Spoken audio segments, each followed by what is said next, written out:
So let's get our video uploaded and shared. So let's begin with creating that on-demand video. So I'm logged into my Vimeo Pro account, and I'm going to go up to here, manage videos, and I'm going to click sell videos. See that in the top corner? Sell directly to your fans with Vimeo on demand.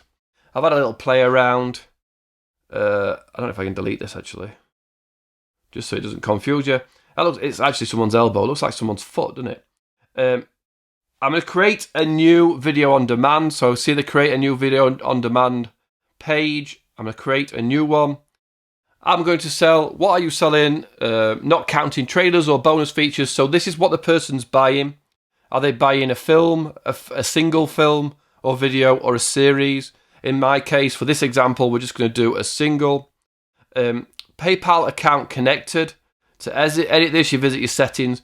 It would ask you what your PayPal account is, and you just add, so where you're going to get paid, right? So you would put in, if you've done it for the first time, it would be a blank box there saying enter your PayPal address. I'm going to do a single video. Welcome. So let's just read this. You are on your way to earning more money from your videos, but to get going, you will need to have a few things on hand. So yeah, you need to know what you're going to call it, a description, how much you're going to charge, trailer for the video, a promotional poster, the video you want to sell, and that's it. So you need, obviously, basic information and a little poster created, and I'll go through that in a minute. So we're going to create a single video or film or video and get started. And then it's going to go through and ask us step by step, what is this video about?